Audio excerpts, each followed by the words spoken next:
नमस्कार दोस्तों, मैं सुनील कुमार आपका फिर से स्वागत करता हूं आपके अपने चैनल क्या ऐसा होता है में। दोस्तों, वैसे आप बोलते होंगे कि हमेशा काल सर्प दोष के नुकसान, काल सर्प दोष के नुकसान, ऐसा आपको लगता होगा और काफी बार आपको ऐसा भी लगता होगा कि भाई कितनी जटिल समस्या है।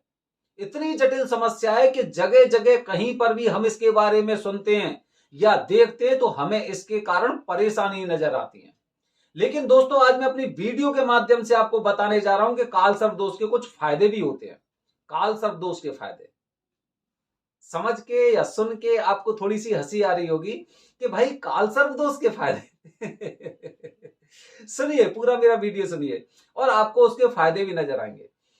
दोस्तों, भगवान ने हमारा हमारा जो जन्म है वो निर्धारित किया है कुछ अच्छे कार्य करने के लिए। हम लोग शुरू से कुछ अपने परिवार की वजह से, कुछ अपने माहौल की वजह से, हो सकता है कि हम अपने उस उद्देश्य से वंचित रह जाते हैं। हम बीच में ही अपना कोई एक तीसरा मुकाम खड़ा करना चाहते हैं तीसरे उद्देश्य के लिए। जबकि अगर मनुष्य का जीवन मिला है तो मनुष्य का जीवन दान करने के लिए, अपनी योनि को सुधारने के लिए और मोक्ष को प्राप्त करने के लिए मनुष्य का जीवन मिलता है। दोस्तों, काल सर्प दोष पता है किन लोगों पे होता है? आप जान के दंग रह जाओगे। काल सर्प दोष उन पर होता है जिन पर भगवान भोलेनाथ की असीम कृपा आपके पिछले जन्म में रही थी, या उससे पहले आपने जो अच्छे कार्य किए थे ना, उन कार्यों का फल प्राप्त करने के लिए आपको ये जन्म मिलना था।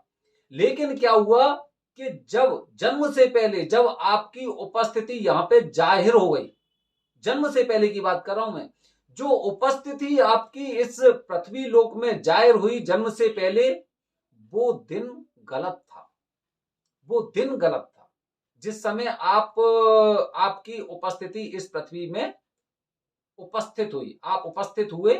हालांकि साक्षात रूप से नहीं, साक्षात रूप से तो आप का जन्म काफी समय बाद, जैसे कि 9 महीने बाद होता है, लेकिन आपने अपनी उपस्थिति जिस समय दर्ज कराई ना, वो समय अनुकूल समय नहीं था। और जब अनुकूल समय नहीं होता है तो परेशानियां आती हैं। आपने बहुत अच्छे कार्य किए थे, इससे पहले वाले जन्म में भी आपने बहुत अच्छे कार्य किए थे, उनका परिणाम, उनका फल भोगने के लिए आप यहां पे आए थे। और हो सकता है अगर वो अच्छा दिन होता तो आज आप बहुत ही कुछ, मतलब कुछ ऐसा कर रहे होते कि दुनिया में देश विदेशों में आपका नाम होता। लेकिन कोई बात नहीं, ये बहुत सी चीजें ऐसी होती है अनजाने में होती हैं। सब लोग नहीं जानते हैं, किसी को नहीं पता है मेरे ऊपर भी काल सर्प दोष है, आंशिक रूप से काल सर्प दोष है, लेकिन नहीं पता है। ये उपस्थिति दर्ज हो गई, उपस्थिति दर्ज होने के बाद हमारा जन्म हुआ और जन्म के बाद हमें पता चला कि काल सर्प दोष है। लेकिन वो भगवान की कृपा, भोलेनाथ की कृपा हमारे अंदर है, हमारे अंदर है और अंदर रहेगी। वो भोलेनाथ की कृपा, क्योंकि जो तपस्या करते हैं लोग, ठीक है, या फिर जो एक क्या बोलते हैं, कुछ भी ऐसा प्रयास करते हैं भगवान के साधना के लिए, वो चीजें कभी खत्म नहीं होती। इंसान इस एक जन्म को छोड़ के दूसरे जन्म में चला जाता है, एक शरीर को छोड़ के दूसरे शरीर में चला जाता है, लेकिन जो भक्ति का बीज होता है वो कभी समाप्त नहीं होता। वो एक जगह से दूसरी जगह चला जाता है, दूसरे में समाविष्ट हो जाता है। तो काल सर्प दोष के फायदे क्या हैं? काल सर्प दोष का सबसे बड़ा फायदा यह है कि भगवान भोलेनाथ की कृपा आप पर है, आपको चुना है, क्योंकि आप एक ऐसे हिम्मत वाले इंसान हो जो हर परिस्थिति से टकरा सकते हो, उसका मुकाबला कर सकते हो। और जब बीच में आपको शक्ति की जरूरत पड़ती है, शक्ति की जरूरत पड़ती है, समझना इस बात को। मैं आपको एक बहुत बड़ी बात कहने जा रहा हूं। जब आपको ऐसा लगता है कि भाई मैं शक्तिहीन हो रहा हूं, तो आप पहुंच जाते हैं त्र्यंबकेश्वर। और बहाना क्या होता है? काल सर्प दोष पूजा का। बताओ कितने लोग, जिन लोगों पे काल सर्प दोष नहीं है, वो कितने लोग त्र्यंबकेश्वर में होके आए, और कितने लोग ऐसे हैं जिन पर काल सर्प दोष है वो त्र्यंबकेश्वर होके आए। मतलब सौभाग्यशाली है ना, सौभाग्यशाली। ये फायदा है कि भगवान ने देखा कि भाई इसकी एनर्जी अब पूरी तरह से खत्म हो गई है, तो अब इसे अपने पास बुलाओ और इसके अंदर फिर दोबारा से शक्ति भरो, दोबारा से शक्ति भरो। तो भगवान की शक्ति हमारे अंदर होती है। और मैं तो उनका भी धन्यवाद देता हूं कि जिन्होंने हमारी उपस्थिति इस दुनिया में हमारे में दर्ज करवाई, ऐसे गलत समय में, ऐसे गलत समय में हमारी उपस्थिति दर्ज करवाई। नहीं तो सोचो कि न जाने इस देश में कितने लोग ऐसे होते जो बचपन से ही बैरागी होते, बचपन से ही बैरागी होते। और दूसरी बात, जैसे भगवान भोलेनाथ जी के अगर 12 ज्योतिर्लिंग की बात मैं करता हूं, तो एक बात बताओ कि जब काल सर्प दोष नहीं, पितृ दोष नहीं, तो वहां पर पूजा कौन कराएगा भाई? उसी दिन गए और उसी दिन जाके आपने रुद्राभिषेक या महामृत्युंजय मंत्र का जाप करवा लिया, बात खत्म हो गई, दर्शन करके आ गए। तो हम उन इंसानों में से हैं जिनके अंदर भोलेनाथ की अटूट शक्ति, हमारे अंदर पूरा विश्वास है। और जब बाबा को ऐसा प्रतीत होता है कि मेरा जो बालक, मेरा भक्त अब शक्तिहीन हो रहा है, तो वो अपने आप किसी ना किसी माध्यम से अपने पास बुला लेते हैं और आपके अंदर शक्ति भर देते हैं। आपके अंदर ऐसी शक्ति हो जाएगी, आप देखना, जो लोग त्र्यंबकेश्वर में पूजा करा के आए उन लोगों को देखना, वहां से आने के पश्चात उनके अंदर पुनः ऐसी शक्ति जागृत होती है कि वो लोग बस ये सोचते हैं कि अब तो मैं दुनिया पलट दूंगा। एक पूजा कराने के पश्चात उनके हौसले ऐसे हो जाते हैं। और अगर वो लोग अगर 2 साल में, 3 साल में, 5 साल में अगर एक बार पूजा करें तो उनका हाल क्या होगा, ये देखिए वो क्या कर सकते हैं। ऐसे लोग, ये मान लो कि इनके अंदर भगवान भोलेनाथ की पूरी तरह से भक्ति होती है एकदम। अगर ये इन लोगों पे काल सर्प दोष नहीं होता ना, ये शुभ मुहूर्त में ये अपनी उपस्थिति दर्ज कराते, तो ये मान लो इनके पास इतनी सिद्धि होती और इतनी इनके अंदर भक्ति होती कि आसपास के माहौल को ये अपनी इच्छा शक्ति से इधर उधर कर सकते थे। ऐसी शक्ति थी इनके अंदर। इसीलिए भगवान ने क्या किया, भगवान ने पहले से ही उपस्थिति ऐसे समय पर दर्ज करा दी कि जिससे कि क्या है कि हम थोड़े से बीच बीच में हमारे अंदर हौसला होता है लेकिन शक्तिहीन हो जाते हम लोग। ये सबसे बड़ा फायदा है, सबसे बड़ा फायदा। अच्छा, दूसरा फायदा बता रहा हूं। दूसरा फायदा दोस्तों ये है कि ऐसे लोग अगर शक्ति, भक्ति के द्वारा अगर शक्ति अर्जित करना चाहते हैं तो अन्य लोगों के मुकाबले ये लोग जल्दी शक्ति प्राप्त कर लेते हैं। इनका अगर एक उद्देश्य हो ना कि मुझे ऐसी शक्ति प्राप्त करनी है, इस स्थिति पे पहुंचना है, इस मंजिल पे पहुंचना है, तो ये लोग अन्य लोगों की अपेक्षा बहुत जल्दी अपने मंजिल पे पहुंचते हैं। जिसका सीधा साधा और साक्षात उदाहरण है सचिन तेंदुलकर। आप जानते होंगे भगवान श्री कृष्ण के अंदर भी काल सर्प दोष बताया गया था। ठीक है, कितनी सच्चाई कितनी नहीं उसे भूल जाते, लेकिन अभी जो प्रत्यक्ष में हमारे सामने है सचिन तेंदुलकर, आप देख सकते हैं कि उन्हें क्रिकेट का भगवान कहा जाता है। क्योंकि ऐसा क्यों कर पाए? क्योंकि समय पर वो अपनी पूजा कराते रहे, काल सर्प दोष की बार बार अपने आप में एनर्जी लाते रहे हैं वो। तो ये लोग बड़ी जल्दी भक्ति से शक्ति प्राप्त कर सकते हैं। अच्छा, तीसरा बता रहा हूं मैं। तीसरा एक और फायदा, ऐसे जो लोग होते हैं वो ज्यादातर भूत प्रेत की चपेट में नहीं आते। जैसे कहते हैं ना, ऊपरी हवा लग गई, इसके गण छोटे हैं, इसको नजर लग गई, वो चीजें इनसे ज्यादातर दूर रहती है क्योंकि इनके अंदर पहले से ऐसी शक्ति है। और उन शक्तियों को भी आभास रहता है कि आज नहीं तो कल ये जाएगा अवश्य त्र्यंबकेश्वर, अवश्य जाएगा त्र्यंबकेश्वर। तो इसीलिए ऐसी शक्तियां इन लोगों से दूर रहती हैं। ठीक है। अच्छा, और फायदे बता रहा हूं मैं दोस्तों, एक और फायदा बता रहा हूं इसका। ऐसे लोग, आप ऐसे लोगों को देखना जिनके ऊपर काल सर्प दोष होता ना, ये अपने पूरे परिवार को एक साथ बांधने का प्रयास करते हैं।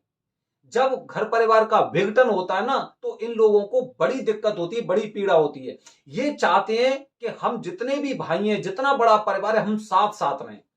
कुछ भी कमी परेशानी वो चलती रहती है हर घर परिवार में, लेकिन इनका उद्देश्य ये होता है कि परिवार का विघटन नहीं होना चाहिए। अच्छा दोस्तों, अगला फायदा बता रहा हूं। ऐसे लोग जिन पर काल सर्प दोष होता है ना, ये लोग, इनके अंदर ना गुलामी करने की प्रवृत्ति नहीं होती है। कि जैसे कहते हैं ना, ऑफिस में काम करते हैं कि भाई वो क्या कर रहा है, कि भाई वो अपने बॉस की चमचागिरी कर रहा है। ठीक है, ऐसे लोग ऐसे होते हैं कि अपने बॉस को टाइम टाइम पे, समय समय पर ना उसे लेवल में भी लाते हैं कि उसे भी इस तरह का वो ना हो जाए, एक कहते हैं ना अति विश्वास, कि भाई मैं सब लोगों को मैं अपने अनुसार नचा सकता हूं। तो ऐसे लोग जब उनके खिलाफ जब विद्रोह करते हैं ना, तो और भी लोगों की आंखें खुलती हैं, जिससे कि उनका उद्देश्य पूरा नहीं होता। और वो कहते हैं ना कि वो गुलामी की प्रवृत्ति की चीजें ये ना तो सहन करते हैं और ना साथ में होने देते हैं किसी के साथ में भी। जहां पे भी नौकरी करेंगे, जिस तरह का बिजनेस करेंगे, डंके की चोट पे करेंगे, अपनी इच्छा के अनुसार करेंगे, नियम के अनुसार करेंगे, और नियम को पूरी तरह से फॉलो करते हैं। ऐसे नहीं कि नियमों की नजरअंदाज करेंगे, नियमों को कभी नजरअंदाज नहीं करते, लेकिन उसे अपने तरीके से फॉलो करते एकदम अच्छे तरीके से। दोस्तों, ये कालसर्प दोष के फायदे ऐसे न जाने कितने फायदे हैं, बहुत फायदे हैं कालसर्प दोष के, लेकिन ये उन फायदों के लिए आपको कालसर्प दोष की पूजा करानी अति आवश्यक होती है। क्योंकि हमारे अंदर से हम शक्तिहीन होते जाते हैं। हम शक्तिहीन क्यों होते जाते हैं? क्योंकि हमारी उपस्थिति गलत समय पर दर्ज की गई थी, गलत तिथि में, गलत दिन में, या फिर किसी और कारणवश से गलत बोल सकते हैं, या फिर उस समय दर्ज की गई थी जिसका हमें पिछले जन्म का फल नहीं मिल पाया। ठीक है, तो हमें वो शक्ति बार बार प्राप्त करने के लिए, जिंदगी में नाम रोशन करने के लिए, और कहते हैं ना कि खानदान का नाम रोशन करने के लिए हमें वो शक्ति की बार बार जरूरत पड़ती है। जो लोग जितनी जल्दी पूजा करा लेते हैं कालसर्प दोष की, उतना उनके लिए अच्छा रहता है। और देखना, वो सितारे हमेशा चमकते रहते हैं, हमेशा चमकेंगे। और काफी लोग कहते हैं, पूछते हैं, भाई किनसे पूजा करवाई? आप किन्हीं को देख लिए। अगर त्र्यंबकेश्वर में आप जाएंगे तो वहां के जो सीएम साहब है, सीएम साहब ने खुद ने पूजा करवाई थी, सचिन तेंदुलकर ने पूजा करवाई, अमिताभ बच्चन ने पूजा करवाई। समय समय पर ये त्र्यंबकेश्वर में जाके पूजा करते रहे हैं, और इन्होंने कभी ये नहीं सोचा कि मैं ऑनलाइन पूजा करा लूं, हिंदुस्तान में रहने के बावजूद, या फिर अपने घर पे ही पूजा करा लूं। आप खुद बताइए, क्या ऐसे लोग अपने घर पे पंडित जी को बुला के पूजा नहीं कर पाते? हम पीछे क्यों रह गए हैं? हम पीछे अपने आप को क्यों समझते हैं? क्योंकि हमारी आंखें 40, 42, 45 साल में खुल रही हैं, हमें उसके फायदे नहीं मिल पाए। लेकिन अगर आपके घर परिवार में कोई ऐसा बच्चा है जो पूजा कर सकता है, अगर आप बचपन से उसको कालसर्प दोष की पूजा करा रहे हैं, तो ये मेरा दावा है, मेरा वीडियो, इस वीडियो को आप सेव करके रख लेना। अगर वो आपके खानदान का नाम रोशन नहीं करे, अगर वो एक चमकता सितारा ना बने, तो आप कह देना, सुनील कुमार जी आपने बात एकदम गलत कही थी।